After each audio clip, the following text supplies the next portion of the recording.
Headlines आपने जानी। Bulletin में आपको खुशामदीद कहेंगे और सबसे पहले खबर आप तक पहुंचाएंगे लोहारी गेट कत्ल और ज्यादती के केस के हवाले से। ज्यादती का निशाना बनने के बाद कत्ल होने वाली आयशा की मेडिकल रिपोर्ट मंजर-ए-आम पर आ गई।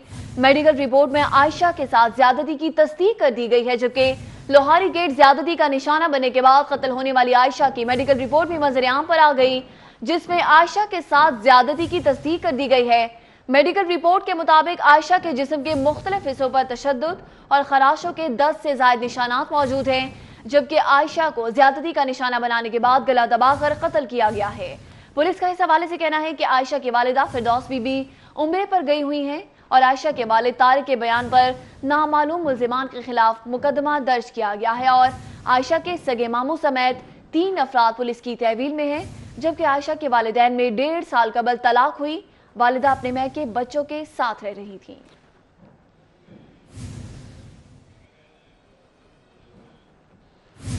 उधर कैंप जेल में प्रोफेसर मियां जावेद की हार्ट अटैक से हलाकत की इंक्वायरी के हवाले से आईजी जेल खाना जात मिर्जा शाहिद सलीम बेग ने इंक्वायरी का हुक्म दे दिया, जबकि डीआईजी लाहौर रीजन मलिक बशीर को 2 रोज में रिपोर्ट जमा करवाएंगे।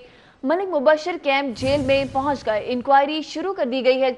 प्रोफेसर मोहम्मद जावेद की मौत के बाद भी पुलिस ने हथकड़ी नहीं खोली थी। आपको बता रहे हैं कि हार्ट अटैक से हलाकत हुई है प्रोफेसर मियां जावेद की और इस हवाले से इंक्वायरी का आईजी जेल खाना जात की जानिब से हुक्म दे दिया गया है। इसी हवाले से बात करेंगे अली साही से। अली साही बताएगा किन किन पहलुओं का जायजा लिया जा रहा है और तफ्तीश का अमल कहां तक पहुंचा है। सरगोदा यूनिवर्सिटी कैंपस केस में गिरफ्तार मियां जावेद कल जो है वो कैंप जेल में हार्ट अटैक के बायस इंतकाल कर गए, जिसके बाद एक जो तस्वीर मंजर-ए-आम पर आई कि उनके हाथ पर मरने के बाद भी हथकड़ियाँ लगी हुई थी। इसी हवाले से आईजी जेल खाना जहात मिर्जा शाहिद सलीम बेग की जानब से इंक्वायरी कमेटी तश्कील दी गई है और 2 रोज़ के अंदर रिपोर्ट तलब की है। मलिक मुबशर डीआईजी जेल खाना जहात लाहौर रीजन जो कि इंक्वायरी के लिए फाजल जज आतिफ खान के साथ यहाँ पर पहुँच चुके हैं और उनकी जो बैरक जहाँ पर उनको हार्ट अटैक हुआ था वहाँ पर उनके साथ जो कैद थे मोहम्मद अकरम, उनसे पूछगिछ की जा रही है। इसके साथ साथ सुप्रीडेंट जेल से पूछा जाएगा कि कितनी देर में इनको बैरक से हस्पताल शिफ्ट किया गया था और हस्पताल के बाद जब इनको सर्विसेज अस्पताल मुंतकिल करने में कितनी देर लगी थी। इसके साथ साथ ये भी देखा जाएगा कि मियां जावेद को हथकड़ी जो है वो पुलिस एहलकारों ने कब लगाई और उनको बार बार कहने के बावजूद क्यों नहीं उतारी गई। जेल इंतजामिया का कहना है कि हथकड़ी लगाना पुलिस का काम है, चूँकि जो चौकी होती है, चौकी के एहलकार हर वक्त पुलिस के एहलकार यहाँ पर मौजूद होते हैं। उनको फौरी इत्तला की गई थी जो कि मियां जावेद को लेकर सर्विसेज हॉस्पिटल लेकर गए थे।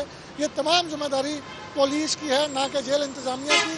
हथकड़ी लगाने का इख्तियार पुलिस का है और वही लेकर इसको सर्विसेज अस्पताल गए थे, जहाँ पर यकीन के कहने के बावजूद इनकी हथकड़ी नहीं खोली गई। ठीक है अली साही, आपका बहुत शुक्रिया। उधर कैंप जेल में प्रोफेसर जावेद अहमद की हार्ट अटैक से मौत का ये मामला है और नैब ने साबिक डायरेक्टर सरगोदा यूनिवर्सिटी की मौत पर हकायक वाज़ेह कर दिए हैं। मियां जावेद अहमद का अक्टूबर में जुडिशल रिमांड हो चुका था, डीजी नैब की जानिब से ये कहा गया है, जबकि कैंप जेल मुंतकिली पर हुकाम ने प्रोफेसर का मुआयना करके तस्दीक की है। शहजाद सलीम की जानिब से ये भी कहा गया है, जबकि डीजी नैब ने यह भी कहा है कि प्रोफेसर जावेद अहमद को सेहतमंद हालत में जेल मुंतकिल किया गया था। जेल हुकाम ने जावेद अहमद को दिल की तकलीफ पर अस्पताल मुंतकिल किया। खराबी सेहत की वजह से जेल हुकाम मुल्जिम की कस्टडी नहीं लेते। तासुर की तरदीद की जाती है कि मुल्जिम का नैब की ज़ेरे हिरासत इंतकाल हुआ है, ये कहा गया है शहजाद सलीम की जानिब से। कैंप जेल में प्रोफेसर जावेद अहमद की हार्ट अटैक से मौत का ये मामला है और आपको बताते चलें कि इस मामले पर नैब ने साबिक डायरेक्टर सरगोदा यूनिवर्सिटी की मौत पर हकायक वाज़ेह कर दिए हैं। डीजी नैब की जानिब से ये कहा गया है कि मियां जावेद अहमद का अक्टूबर में जुडिशल रिमांड हो चुका था। कैंप जेल मुंतकिली पर हुकाम ने प्रोफेसर का मुआयना करके तस्दीक की है। और अभी एहतसाब अदालत से खबर आप तक पहुंचाएंगे, जहां पर आशियाना इकबाल केस का ज़िमनी रेफरेंस दायर कर दिया गया है और रेफरेंस में शहबाज शरीफ, फवाद हसन फवाद, आहद चीमा को नामजद किया गया है। ज़िमनी रेफरेंस में मजमूई तौर पर 13 अफराद को नामजद किया गया है। ज़िमनी रेफरेंस 3 वॉल्यूम्स और 1000 सफ़ात पर मुश्तमिल है। रेफरेंस में नदीम ज़िया, कामरान कियानी, शाहिद शफीक, बिलाल कुदवाई का नाम शामिल है। साथ ही साथ आपको बताते चले कि मुनीर ज़िया, खालिद हुसैन, अली साजिद, चौधरी शफीक, इम्तियाज हैदर का नाम भी शामिल किया गया है। शहबाज शरीफ ने 2014 में ठेका मुंतकिली मनसूखी के अहकामात दिए थे। ये मतन है इस रेफरेंस का, जबकि रेफरेंस में यह भी बताया गया है कि मार्च 2014 में शहबाज शरीफ ने आशियाना प्रोजेक्ट का दौरा किया। शहबाज शरीफ ने PLDC का बिडिंग प्रोसेस रोकने का हुक्म दिया था। रेफरेंस का ये मतन है, जबकि यह भी बताया जा रहा है कि PLDC दिसंबर 2013 में आशियाना इकबाल प्रोजेक्ट को चला रही थी। शहबाज शरीफ ने दौरा करके प्रोजेक्ट को मुंतकिल करने का फैसला किया था।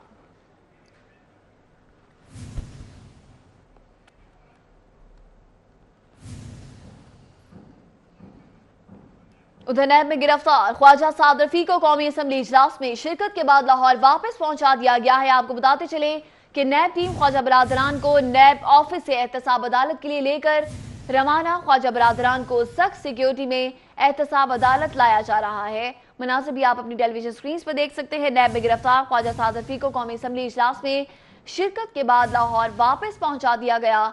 नैब टीम ख्वाजा बरादरान को नैब ऑफिस से एहतसाब अदालत के लिए लेकर रवाना हो गई, जबकि ख्वाजा बरादरान को सख्त सिक्योरिटी हिसार में एहतसाब अदालत लाया जा रहा है। साबिक वज़ीर-ए-आज़म नवाज शरीफ ने बेगम कुलसूम नवाज की जायदाद मलकियत और बैंक रुकूम के हुसूल के हवाले से सेक्शन सर्टिफिकेट के लिए अदालत से रुजू कर लिया है।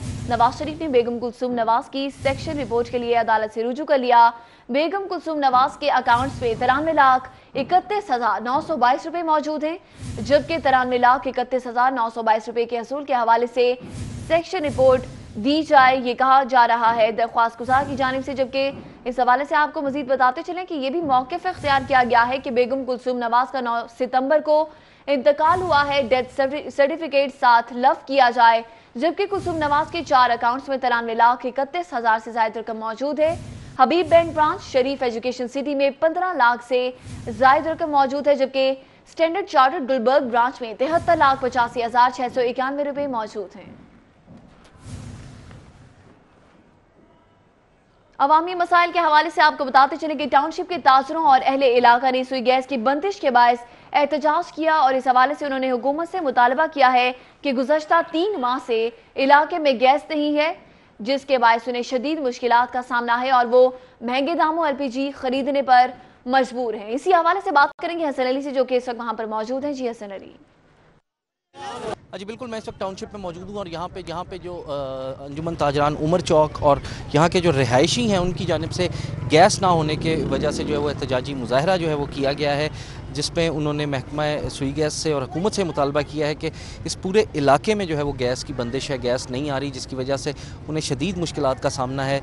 घरों के चूल्हे जो हैं वो ठंडे पड़ चुके हैं, उन्हें LPG जो है वो इस्तेमाल करनी पड़ती है, जो कि इस वक्त बहुत महंगी है। इसी वाले से मज़ीद बात करेंगे। यहाँ पर मेरे साथ सरफराज खान साहब जो है वो मौजूद हैं। जी सरफराज साहब, ये बताइएगा कि पहले भी एहतजाज किया गया, फिर एहतजाज आप कर रहे हैं, क्या कहेंगे? जी आज माशाल्लाह तमाम ब्लॉक में 12, ब्लॉक में 15 और ब्लॉक में 14, ब्लॉक में 13 के तमाम ताजर और समाजी सियासी नुमाइंदे आपके सामने मौजूद हैं और तमाम सरापा एहतजाज हैं। सुई गैस महकमे के खिलाफ एहतजाज कर रहे हैं कि हमारे घरों में गैस बंद हो चुकी है, चूल्हे ठंडे पड़ चुके हैं, ख़वातीन खाना अज़ियत का शिकार हैं। लोग LPG खरीद रहे हैं, महंगी गैस खरीद रहे हैं, सुबह नाश्ते की तैयारी नहीं हो रही, बच्चे स्कूलों में नहीं जा रहे। महकमे सुई गैस के बिलों में तो इजाफा कर दिया, लेकिन मकाम में अफसोस इन लोगों ने सुई गैस की बेहतरी कोई इकदाम नहीं किए। सरफराज साहब, आप बताएं क्या सूरत हाल है इस वक्त? मोहतरम, टाउनशिप के बहुत सारे मसाइल हैं, जिसमें सर फहरिस्त जो है वो सुई गैस का मसला है और अरसा दराज से महकमे में जा के कंप्लेंट करने के बावजूद उनके कान पर जूं तक नहीं रेंगती और इतने शदीद सर्दियों में जो मसाइल होते हैं इसका अंदाज़ा हम लोग लगा सकते हैं। लेकिन आज जो यहाँ पे इकट्ठे होने का मकसद है कि शायद अहकाम बाला पे शायद कोई असर हो जाए। हमें कतन उम्मीद नहीं है इनसे, ये आला पैमाने के ऊपर एक्शन होना चाहिए और फौरी तौर पे होना चाहिए ताकि हमारी ज़िंदगी सुकून से गुजर सके।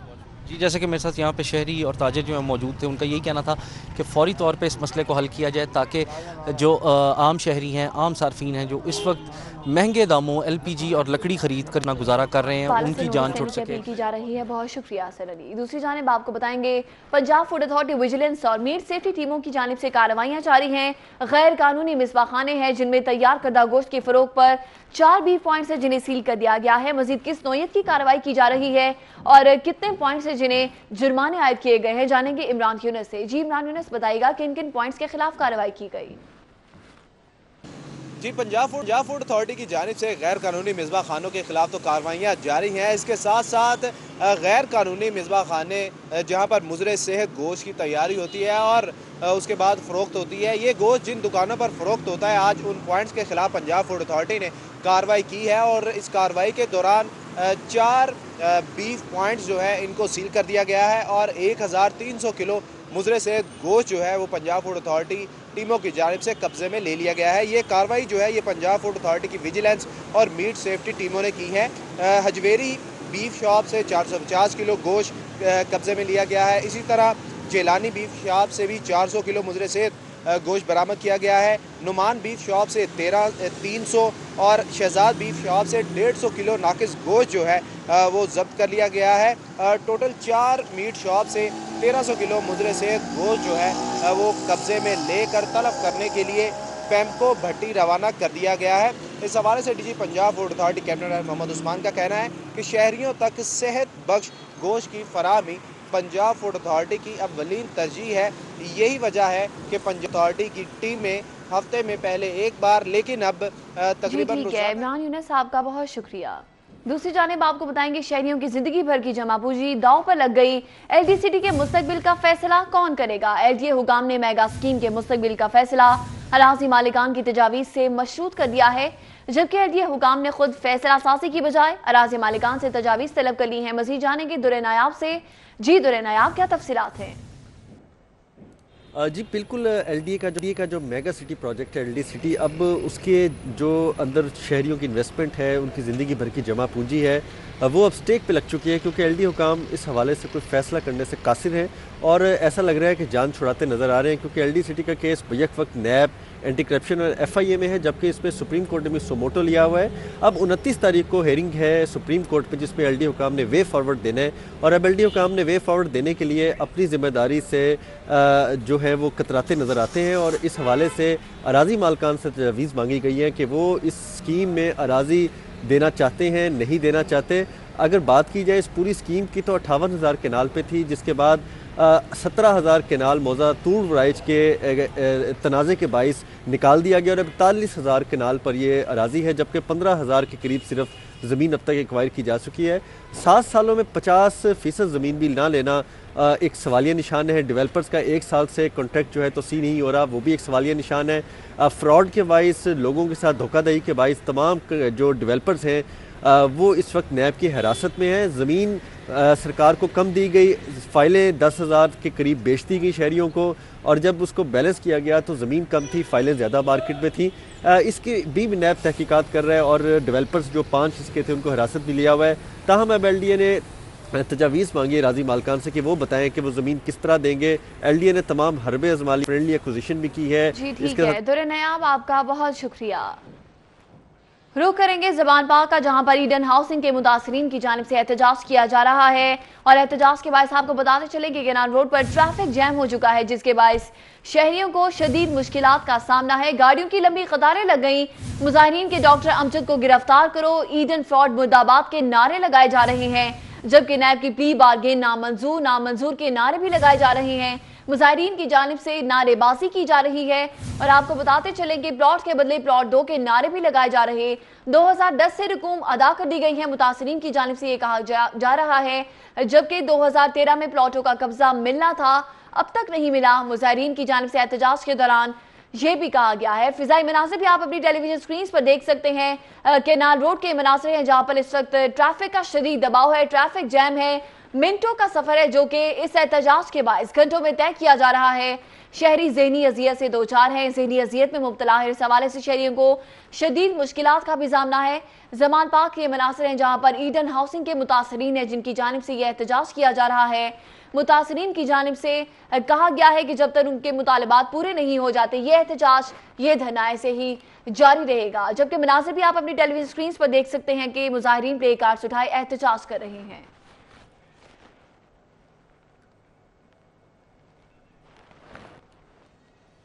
उधर मेट्रोपॉलिटन कॉरपोरेशन का शादी एक्ट 2016 की अमल दरामद के लिए जोनल ऑफिसर रेगुलेशन को पाबंद करने का फैसला किया गया है। ताहम जोनल अहलकार शादी एक्ट की खिलाफ वर्जी पर कार्रवाई नहीं कर सकेंगे।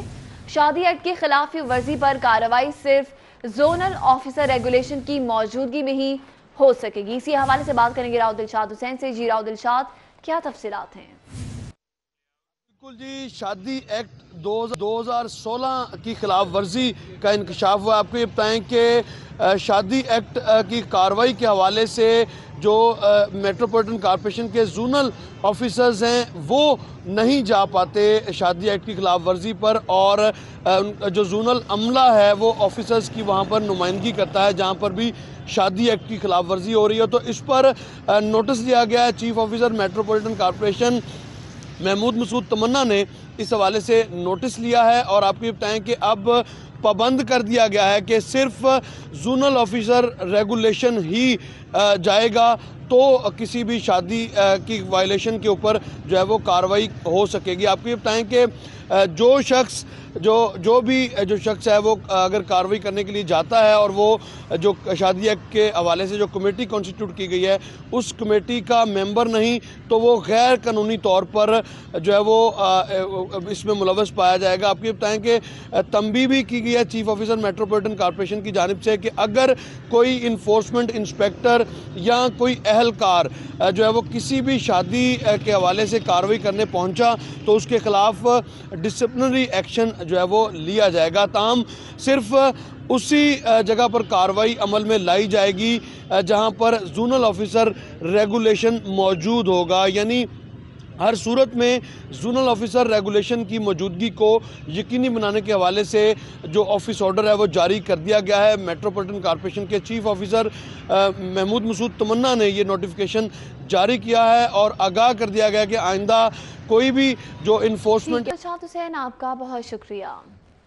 और अभी आपको बताएं कि जिना हाउस मुंबई को पाकिस्तान के हवाले करने के मुतालबे की करारदाद है जो कि जमा करवा दी गई है। करारदाद पीटीआई की रुकन असम्बली मुसर्रत जमशेद चीमा की जानिब से जमा करवाई गई है और करारदाद का यह मतन है कि ऐवान जिना हाउस मुंबई की तारीखी अहमियत को तस्लीम करता है। भारतीय हुकूमत से जिना हाउस को लीज पर देने का मुतालबा किया जाए और मुतालबा बैनुल-अक़वामी तंजीमों को भारतीय हुकूमत पर दबाव बढ़ाने का कहा जाए, ये भी कहा गया है उस करारदाद में। बुलेटिन में वक्त हुआ है एक ब्रेक का, आप देखते रहिए सिर्फ। Welcome back. और अभी हम खबर आप तक पहुंचाएंगे एहतसाब अदालत से, जहां पर पैरागॉन हाउसिंग सोसाइटी का केस है और ख्वाजा बरादरान को एहतसाब अदालत पेश कर दिया गया है। नैब की जानिब से ख्वाजा बरादरान के मजीद जिस्मानी रिमांड की इस्तदा कर दी गई है। आपको बता रहे हैं पैरागॉन हाउसिंग सोसाइटी का ये केस है। ख्वाजा बरादरान को एहतसाब अदालत पेश कर दिया गया और नैब की जानिब से ख्वाजा बरादरान के मजीद जिस्मानी रिमांड की इस्तदा कर दी गई है। जज सईद नजमुल हसन इस केस की समाअत कर रहे हैं और आपको बताते चले कि नैब की जानिब से ख्वाजा बरादरान के मजीद जिस्मानी रिमांड की इस्तदा कर दी गई है। पैरागॉन हाउसिंग सोसाइटी का ये केस है, ख्वाजा बरादरान को पेश कर दिया गया। दूसरी जानिब आपको बताएंगे गैर मुल्की मॉडल के खिलाफ मनशियात स्मगलिंग केस की समाअत 24 दिसंबर तक के लिए मुलतवी कर दी गई है, जबकि कस्टम प्रोसिक्यूटर के छुट्टी पर होने की वजह से समाअत इस बार मुंतकिल की गई है। आपको बता रही हैं गैर मुल्की मॉडल के खिलाफ मनशियात स्मगलिंग केस की ये समाअत एक मरतबा फिर 24 दिसंबर तक के लिए मुलतवी कर दी गई है और कस्टम प्रोसिक्यूटर के छुट्टी पर होने से समाअत मुलतवी हुई है। मनशियात स्मगलिंग का ये केस है और गैर मुल्की मॉडल ट्रेजा आलिस्वा के खिलाफ मनशियात स्मगलिंग केस की समाअत है जो कि एक मरतबा फिर मुलतवी कर दी गई है। कस्टम प्रोसिक्यूटर के छुट्टी पर होने से समाअत मुलतवी हुई। अब तो हर कोई पूछता है अरबाब इख्तियार कहाँ हैं, सिविल एविएशन अथॉरिटी कहाँ है।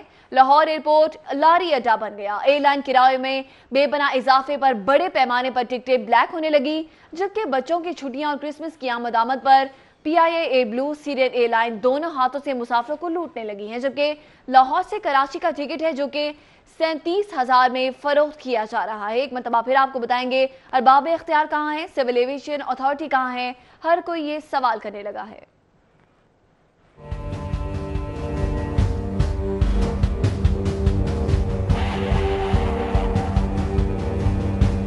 पाकिस्तान में एयरलाइंस कंपनियां बेलगाम हो गईं। PIA, एयर ब्लू, सीरियन और दीगर प्राइवेट एयरलाइंस मुसाफिरों को दोनों हाथों से लूटने लगी। पाकिस्तान में हवाई सफर करना दुश्वार हो गया। एयरलाइंस ने अंदरूनी मुल्क फ्लाइट्स पर किरायों में बेपनाह इजाफा कर दिया। टिकटें ब्लैक में फरोख्त होने लगी। एयरलाइंस का लाहौर से कराची और इस्लामाबाद का नॉर्मल टिकट 12,000 रुपए, एयर ब्लू का लाहौर से कराची का टिकट 37,000 रुपए में फरोख्त होने लगा। सीरियन एयरलाइन का लाहौर से कराची का टिकट 36,000 रुपए का हो गया।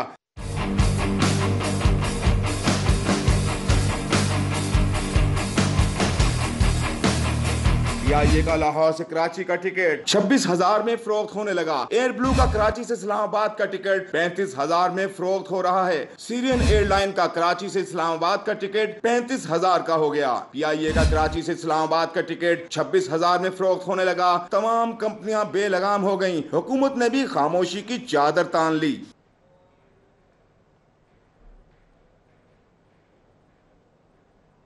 और इसी हवाले से आपको मजीद बताते चले कि नए पाकिस्तान में बढ़ती हुई महंगाई की लहर ने एयरलाइंस को भी छू लिया है। कौमी एयरलाइन समेत दीगर प्राइवेट एयरलाइंस ने भी किराएनामों में इजाफा कर दिया। बैरून मुल्क तो दरिकिनार पाकिस्तान में सफर करना दुश्वार हो गया। टिकटें ब्लैक में फरोख्त होने लगी और लाहौर से कराची का किराया 13,000 से बढ़ाकर 37,000 रुपए तक पहुंच गया। आपको बताते चले कि कौमी एयरलाइन समेत दीगर प्राइवेट एयरलाइंस ने भी किरायों में इजाफा कर दिया है। इसी हवाले से बात करेंगे सईद अहमद सईद से। जी सईद अहमद।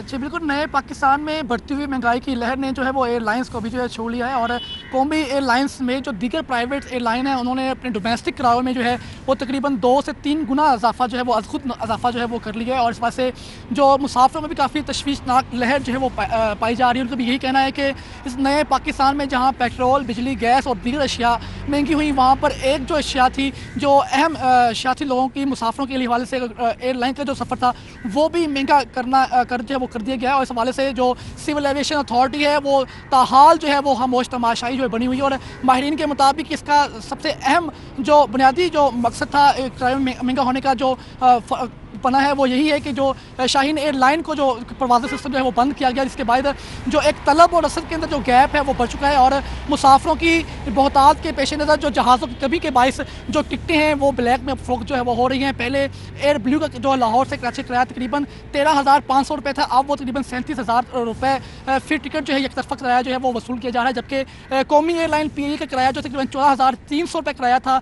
लाहौर से कराची का, अब वो बढ़कर जो है तकरीबन 32,000 रुपये फी टिकट जो है वो यहाँ पर टिकट जो है वो फरोख्त की जा रही है। और इसके ऊपर जो आम मुसाफिर है वो काफ़ी परेशान दिखाई भी दे रहा है। उनको ये कहना था कि जल्द और बर वक्त पहुँचने के लिए ये एक वाहद ज़रिया था, चूँकि वैसे तो लाहौर से कराची का तकरीबन सफ़र है वो 18 से 20 घंटे का सफ़र बनता है, लेकिन बर वक्त और मजबूरी के तहत अगर जल्दी पहुँचने के लिए एक अहम ज़रिया था लाहौर से कराची बाई एयर, लेकिन उसका किराया भी जो है वो सिविल एविएशन अथॉरिटी जैसे बढ़ा दिया गया। और ताहाल सिविल एविएशन अथॉरिटी की जानब से तकरीबन 1 से 2 दिन गुजर गए हैं, कोई एक्शन नहीं लिया गया और हुकूमत है वो भी खामोश तमाशाई बनी हुई है। और ये कहा जा रहा है कि माहिरीन की तरफ से कि $1 की बढ़ती हुई कीमत के पेश नज़र भी किराया जो है वो इजाफा किया गया, क्योंकि तमाम एयरलाइंस हैं वो सिविल एविएशन अथॉरिटी को जो है वो डॉलर्स के अंदर पेमेंट करती हैं। और डॉलर की कीमतों में इजाफा होने के साथ साथ जो किराएनामों में आज खुद इजाफा जो है वो किया गया, ताकि एक तो जो महंगाई बढ़ती हुई महंगाई है उसका असरअंदाज भी इस किराए के ऊपर आया, दूसरा जो शाहीन एयर समेत जो दीगर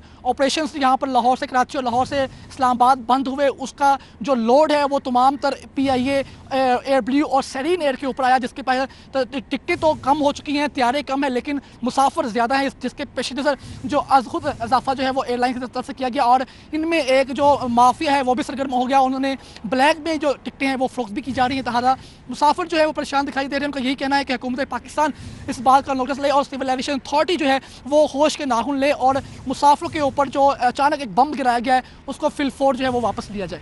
जी ठीक है सईद अहमद सईद, आपका बहुत शुक्रिया। आप हमें इस हवाले से अपडेट कर रहे थे कि किरायों में एक मरतबा फिर इजाफा कर दिया है। डिस्ट्रिक्ट और तहसील अस्पतालों, देही और बुनियादी मराकज़ सेहत के लिए अद्वियात खरीदारी की जिम्मेदारी डिप्टी कमिश्नर्स को सौंप दी गई। Secretary primary health Zahid Akhtar Zaman ने हिदायत इस हवाले से जारी कर दी हैं। मज़ीद जानेंगे जाहिद चौधरी से। जी जाहिद चौधरी।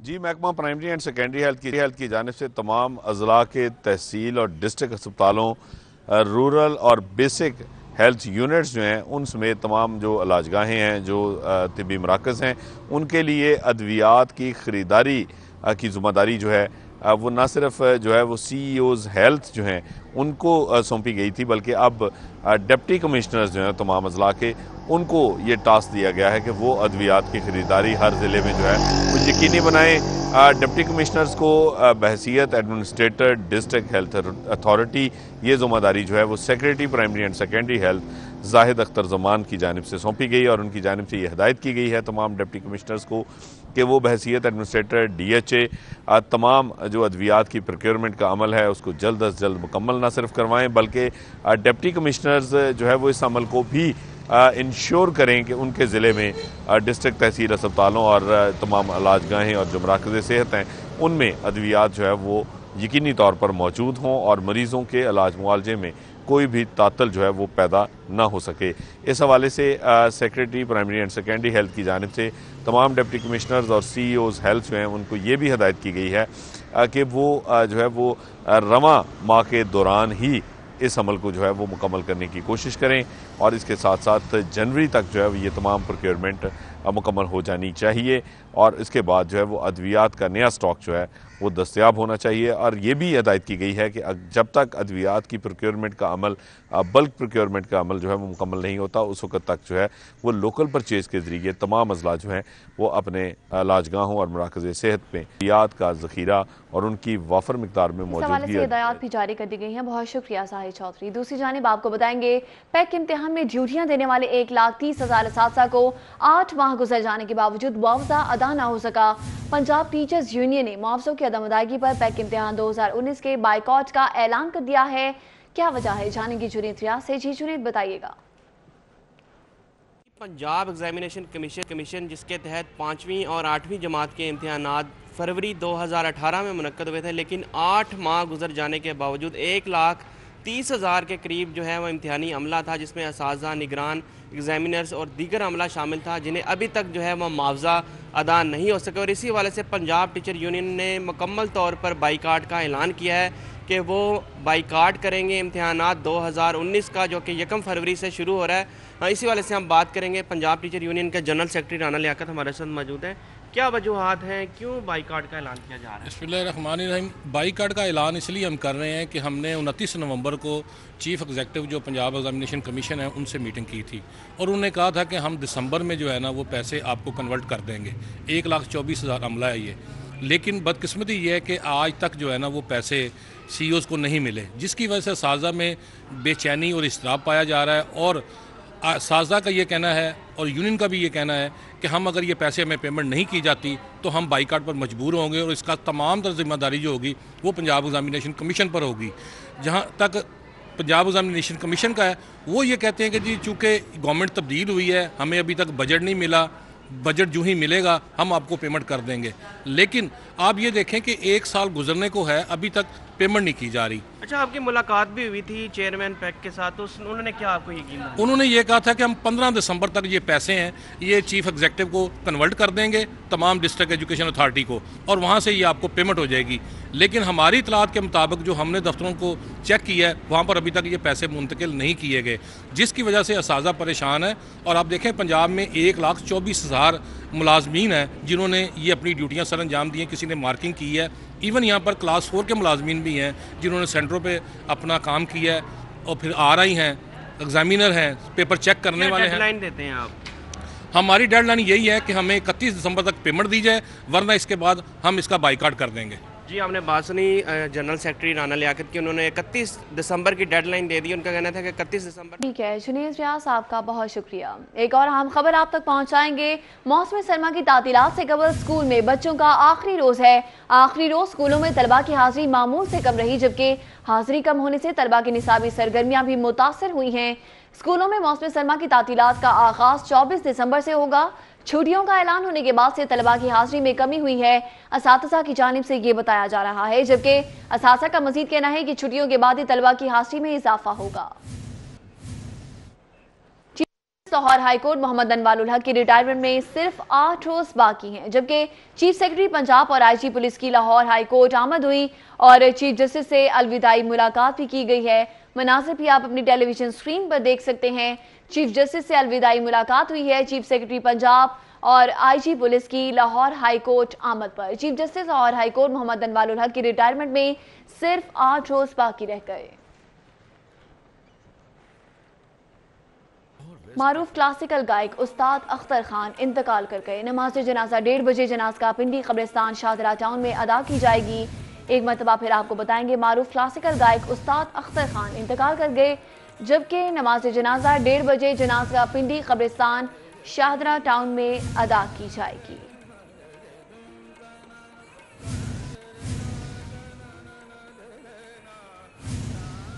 एक मरतबा फिर आपको बताएंगे कि नमाज जनाजा 1:30 बजे जनाजा पिंडी कब्रिस्तान शाहदरा टाउन में अदा की जाएगी। मारूफ क्लासिकल गायक हैं उस्ताद अख्तर खान, जो कि अपने खालिक के हकीकी से जा मिले हैं। नमाज जनाजा 1:30 बजे जनाजा पिंडी कब्रिस्तान शाहदरा टाउन में अदा की जाएगी। खबरें और भी हैं, शामिल करेंगे इस ब्रेक के बाद। आमदीद एक मरतबा फिर आपको बताएंगे, पुलिस को जदीद तकाज़ों से इस्तेमाल करने के लिए IT इस्लाहात तो कर ली गई, लेकिन DPOs की सुस्ती के बाद रिकॉर्ड कंप्यूटराइज न हो सका। IG पंजाब ने 26 दिसंबर तक सूबे भर के इश्तिहारियों और FIRs का रिकॉर्ड ऑनलाइन करने का हुक्म दे दिया है। रिकॉर्ड में फ़र्क पर अफसरान को ओहदों से हटाने की वार्निंग भी दे दी गई है। जबकि आपको बताते चले कि पंजाब भर के DPOs होशियार, पुलिस मैनेजमेंट सिस्टम का रिकॉर्ड मुकम्मल न होने पर DPOs को हटाने का भी इंदिया दे दिया गया है। अली साही से जानेंगे। जी अली साही, बताइएगा IG पंजाब ने मजीद क्या अहकाम दिए हैं? जी बिल्कुल, पंजाब पुलिस को जिसको जदीद तकाज़ों पर ढालने के लिए जो IT इस्लाहात हैं वो तो कर दी गई, लेकिन उसको पूरी तरह से यूटिलाइज नहीं किया जा रहा। और देखने में यह है कि बहुत सारे अजला में जो police station record management system है, उसमें जो रिकॉर्ड है उसको प्रॉपरली अपडेट नहीं किया, जिस पर IG पंजाब ने नोटिस लेते हुए तमाम RPOs और DPOs को हुक्म दिया है कि वो इश्तिहारी मुलजमान की जितनी भी फहरिस्तें हैं उनको दोबारा अपडेट करें, और इसके साथ साथ जितने भी FIRs अब तक दर्ज हुई हैं उनका मुकम्मल तौर पर उनको अपडेट किया जाए, उनका स्टेटस अंदराज किया जाए कि क्या वो चालान हो चुकी हैं या वो अदम पता हो चुकी हैं, और इन तमाम की जो सेपरेट जो है वो लिस्टें बनाई जाएँ, ताकि IG पंजाब को इस बात का पता हो कि लाहौर समेत पंजाब भर में कितने इश्तिहारी मुलजमान हैं, कितनी FIRs पेंडिंग है, कितनी अदम पता हो चुकी हैं और कितनी FIRs का चालान हो चुका है। IG पंजाब का कहना है कि 26 दिसंबर तक तमाम अफसरान इस रिकॉर्ड को मुकम्मल करके IG को रिपोर्ट करें, उसके बाद इनको वेरीफाई किया जाएगा और इसको मुतलका डिस्ट्रिक्ट के डिसिप्लिन ब्रांच से चेक किया जाएगा। अगर कोई फ़र्क आया तो उस पर IG पंजाब एक्शन लेंगे, और इससे पहले भी IG पंजाब की जानब से हुक्म दिया गया है कि जो अफसरान इस पर अमल जारी कर दी गई हैं। बहुत शुक्रिया अली साही। लाहौर अदालती अहकाम के बावजूद इश्तिहारियों को गिरफ्तार न कर सकी जराइम काबू करने के दावेदारों ने इश्तिहारियों की गिरफ्तारी का तमाम बोझ थानों की नफरी पर डाल दिया है। और आपको बताते चलें कि अदालती अहकाम के बावजूद लाहौर पुलिस इश्तिहारी मुल्जिमान को पकड़ने में नाकाम दिखाई दे रही है। इसी हवाले से जानेंगे इरफान मलिक से। जी इरफान मलिक, बताएगा कैसे इश्तिहारियों की गिरफ्तारी का बोझ थानों की नफरी पर डाला गया है? अदालती अहकाम के बावजूद लाहौर पुलिस इश्तिहारियों को गिरफ्तार करने में बुरी तरह नाकाम है।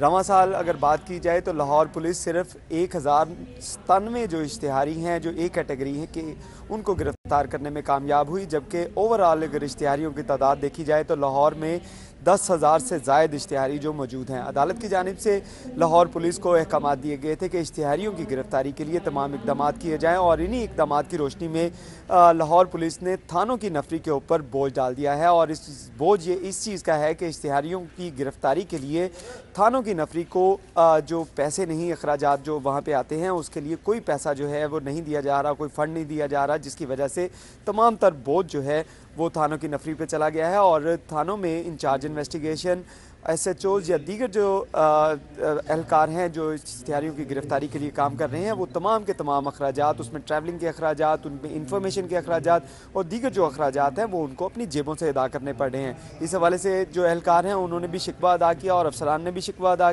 जो किया कि उनको एक तरफ तो उन पर खिंचाई की जा रही है। जी ठीक है इरफान मलिक, आपका बहुत शुक्रिया। एहतसाब अदालत पैरागॉन स्कैंडल केस की समाअत के हवाले से आपको बताते चलें कि ख्वाजा साद रफीक का इस मौका पर कहना है कि केस तो कोई नहीं, सियासी गिरफ्तारी है। नैब इल्जामात साबित करने के लिए शवाहिद ढूंढ रही है। साद रफीक की जानिब से ये भी कहा गया है कि हमें समझौता ना करने की सजा दी जा रही है। मेरे वालिद को भी समझौता ना करने की सजा मिलती रही।